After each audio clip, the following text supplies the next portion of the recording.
Hello, welcome back to the channel. Today we're going to go over our previous week of MLS results. We're going to then build some liners for the midweek, for the Champions League and for the European Conference League, and then we're going to preview next weekend's MLS fixtures. So as you would have seen last week, these are the teams we built. We actually started and prioritised with the specialist. I ended up bringing in a GW62 season just before the deadline. I think it was a few hours before the deadline. This is the team we'll put out.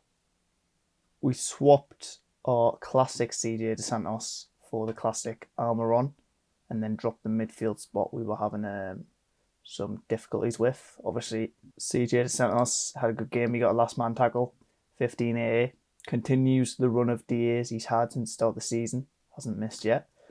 Unfortunately, Paddington did go off injured in the 55th minute. Not that would have made a big difference to his scores. Obviously, poor A, they conceded a goal. But obviously, that is a bit of a worry for next weekend. I'm not too sure the extent of the injury. I will have to look into that. In midfield, Manu Garcia, this was his first game week for the club. He got actually minus 0.7 AA, which is slightly disappointing because I think at half time he was on like a 15 AA, I'm pretty sure. Yeah, I'm pretty sure he lost 7 or 8 duels in the second half, and I don't think he won any, which is slightly disappointing, I'll be honest. Not much attacking there. They actually got beat away to DC, which is slightly worrying for Kansas, I'll be honest. They've started really poor. They've not won a single game in MLS or CONCACAF, so yeah, a bit of a worry going forward. Our extra position, obviously, we swapped in the Miggy Almiron from the classic team. He was at home to the Red Bulls. Obviously, they drew 0-0. He didn't really have a great game. I actually watched the game. I thought he was pretty poor, to be honest. He was bringing back that Newcastle form, unfortunately, he had, where, yeah, he was just struggling. Everything was bouncing off him. Just pretty poor game from him, to be honest. I'm surprised he clocked up 12A because Atlanta are really poor. Obviously, the money they've spent, it's just, yeah, it doesn't seem to be clicking very well. But he did manage to pull in a 58 with the XP applied. And then we had all this go. And then finally, on the Sunday evening, for me in the UK, we had Charlotte away to Miami. Wilfred Zaha, I thought he had a really decent game, actually. I think in the first game where he debuted at home, I think he struggled a little bit. But I think he showed in this game, with the A obviously accumulated, that he can be a top forward in the league. He was fouled 7 times. Obviously, he notably lost a hell of a lot of duels in the first game he played. In this one, he won 17. Obviously, he still lost 13, but it just shows how much he's getting involved in the game, which is quite positive. Attacking, he didn't really do anything. Obviously, Charlotte, I don't think, had a shot on target for like the first 70 minutes. Especially when against 10 men, which was slightly disappointing. I think Charlotte was slightly unlucky in that game. Obviously, Miami down to 10 men, but yeah, it was a little bit better. But we managed to score 303 points. The cash was actually 322, so we weren't really that far away. And if you look at this team, you would say, bar the goalkeeper, everyone did pretty shit, to be honest. So yeah, quite positive signs from that team. Obviously, we will be running out the 5-man in season next weekend. But if we move on to the main MLS teams in the MLS competition, this was the main classic team for this week. We went with the Atlanta defensive stack of Guzan and Derek Williams. Obviously, they managed to get the clean sheet. Slightly disappointing from Derek Williams, only got 17A with the clean sheet. We went with, up front, we went with Cincinnati kind of half stack, you could say, forward and defender. Didn't really work, but yeah, we brought in Corey Baird later on with the addition of CJ Dos Santos in season. Means we have to shuffle a bit around. Obviously, Almiron was in this team, so you had to shuffle a bit around. I ended up being a forward light because CJ Dos Santos classic when it was a different team and the third classic team. So yeah, we brought in a Corey Baird. I thought at home Toronto was a really great game. I thought since he would score a few, and they did score a few, but Corey Baird couldn't really get going. BCM, 2 attempted assists, but yeah, pretty poor score.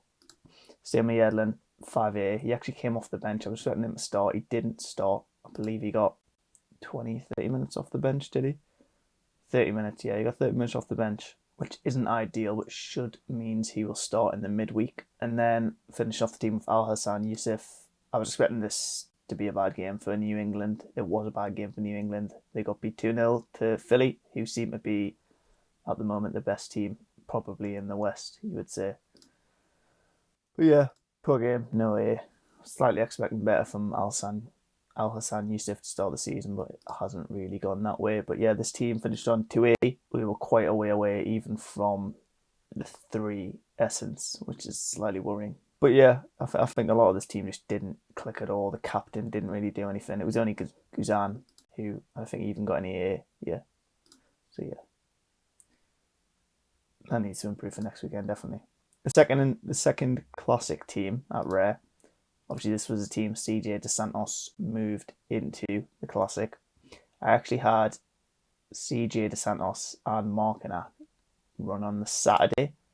So this team actually started pretty well. Obviously, Markinac, he came in for the 2 games instead of Rosales, dropping 63 in both games. He started really well. I've got a limited and a classic in season of him, so they are turning out to be very useful. Then we had the Charlotte boys run on the Sunday, obviously away at Miami, as we've seen. It didn't really do anything. Ajamang had I thought he had a decent game, to be honest, but obviously just couldn't get involved. Like I said, no shots on target for the majority game for Charlotte, so none of the forwards really did anything. And then moving on to limited, as you might remember, this wasn't the team I built last weekend. So yeah, I think I actually went Dane Sinclair here and partner number Boxall here. Obviously, these 2 didn't do too great. Pep Biel, no A for the 3rd game in a row, which is a bit concerning, I'll be honest. Biel Abarda, I thought was pretty horrendous in this game. I wouldn't be surprised if he gets dropped for Aidan Toklamani going into the next game. We put in Nathan Byrne here. We actually bought him late on as we were, I think, like 10 collection points short of getting that 1% on Zaha, and I got him for like a $5, so I thought it was a good deal. But yeah, obviously this full team bar Zaha kind of flopped. Even Zaha, no DA, kind of flopped. So yeah, no, it's never going to happen. But like I said, we did originally have St. Clair and Boxall in here, and as you can see from this throwaway team, Boxall performed pretty well. Special edition Boxall, by the way, I managed to unveil. He scored a 96 raw score, which, yeah, it's really painful to miss out on. Markinac obviously in this team as well. This was a throwaway team just to get a bit of XP, maybe it gets some essence. It did get some XP, it did get some essence, and it got promoted, which is really nice. Then here is the Dane Sinclair. This was the second Charlotte lineup we put out. Obviously Sinclair and Nets. This was the main one. Denke in there and the captain. He was the only one who got the DA, so it was the right decision to captain him. But yeah, I don't think any or many combination of lineups this week would have really worked because of the poor result by Charlotte. No defensive clean sheets, no DAs whatsoever from the attack. So yeah, it was pretty disappointing, but we did manage, obviously, to get the essence and the promotion, and then no relegations, which is kind of nice. And I think the positive signs from the in-season specialist team, obviously mainly with CJ DeSantos and Zaha performing okay, does kind of set us up for a nice week going into next week. I'll just quickly go over the rest of the lineups I had this week. We had a bit of pain in Premier League. These 4 ran out, started pretty well. Obviously, I've completely fucked up my captain. But yeah, I was just waiting on Isaac to get a DA, and I want to finish 5th, I think. And yeah, he dropped to 25, which was really disappointing. Managed to get some essence, which I suppose is okay. Some XP here from the in-season Newcastle team. And then I think the only other thing that was close was the under-23 main team. But yeah, this actually got 7 essence, which is really nice. Obviously, we should be able to craft tonight at that point of recording. CJ Egan Riley dropping in a big score without a D8 needed, but to Coburn still really let us down, to be honest. And I was actually deliberating quite a bit between these 3 forwards of who was the best. I think I originally had it as João Pedro in the main team, Beer second, and then Hudson-Odoi third. Obviously, they all did get DAs, but I picked the worst one, which is slightly unfortunate. But yeah, moving on to the midweek. For once, I've actually not really had a look at any of the fixtures or anything going on here. I will quickly move into the lineup builder and we will try to draft some teams out. I think I've built a 23 team maybe. Yeah, so this was what I provisionally went for. Obviously, it's a great game. Any game's kind of a great game for Burnley defensively, but yeah, they are at home to West Brom, which is quite a nice game. Obviously, West Brom know most, but yeah, it's a good game. But the issue I had with this was we've not really got a great striker option. I'm not sure Lyle Foster will start. He started over Ian Fleming at the weekend, but I'm not really sure that'll be made a permanent thing because Ian Fleming's obviously one of the best strikers in the Championship. So the kind of options we've got is really Kvaratskhelia or Takikubo. I'll be honest, I was very disappointed by Sociedad in the midweek versus Man United and at the weekend versus Sevilla. Completely rotten in both games, so I think Kvaratskhelia is the obvious pick up front. Then the midfield pick does seem to be a toss-up between Caicedo and De Kuiper. The main issue I've got is will Caicedo start? I've just had a quick look and it doesn't seem like he is on or nailed to start, even though he is 75% here. So we will go with De Kuiper for now. Maybe change that later on if Caicedo is in line to start, but we'll save that. And then I believe we'll go on all-star check what kind of people we have left. I think we've got 2 or 3 keepers. Yeah, we've got 2 keepers in Delange and Romero. I think we did similar last week. I think we're just going to go for the in-season Europa and Conference tournament. So yeah, I think the best one of these is Delange. I think we're kind of just going to go for a Circle Bruges stack, to be honest. I think both of these defenders are a bit shaky. I think Diakite will start. Obviously, he started the last 3, but doesn't really seem a banker either, to be honest. It's a difficult one. I think I would like to pick Perrin, to be honest, because I think he's just got way higher potential. Obviously, he came off at half time in the last game, which I thought was a bit weird. And Ranch came on. They both started at the weekend. I feel like they're probably going to go the same. I'm going to go with Perrin in here. In midfield, obviously, Abu Francis got sent off last game. Both Minder and Magni saying I got subbed off in the derby versus Bruges, which obviously they lost. It's either Akiakum or Van der Bruggen. I think Akiakum does have the higher peak, so we'll go with him. Up front, Alan Minder's just been really hitting me. I thought he'd really come on once the new managers came in, but he seems to be in and out and not really doing much. I think we'll go Augusto because he seems to be the only safe starter. In the extra position, we can go Classic, which is interesting. Badiashile looks to be on the start, so I think it kind of makes sense just to plug him in. I think there is a good chance Copenhagen score, but obviously that 50% chance does seem quite nice, and I think it's difficult to pick many Circle Bruges players because they're just so poor at the moment, so I think we'll go Badiashile. I'm tempted to captain him, but I think we're going to go for Perrin, because I think he has the best peak potential. And then for the second in-season team, it's just going to be Sociedad, really.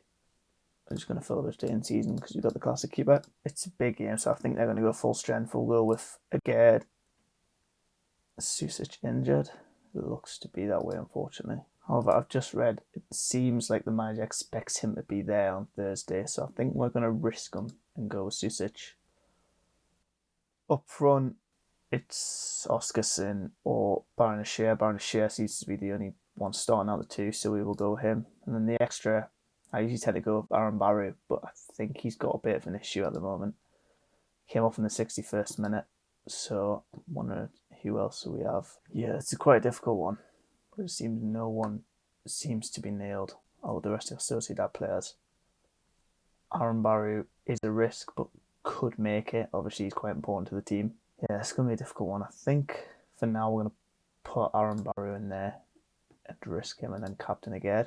So that's kind of it for the midweek. We've kind of got a few limited teams I'll pop out with. I think we've got one limited team I'll punt out, maybe an all-star or an U23, but that's it. So moving on to the weekend where we can draft some MLS lineups. Obviously no specialist this week, so we will be going in MLS in season, and we will putting out 5 in seasons for the first time, which is very nice. So in that, no options. We've got DeSantos at home to Columbus. Is a tricky game, but they're at home, so hopefully he can continue this run of a D8 in every game.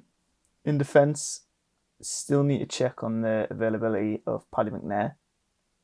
I think we'll pop him in here for now and hope he manages to make a recovery. Obviously, we do have other options like Byrne or Markinac.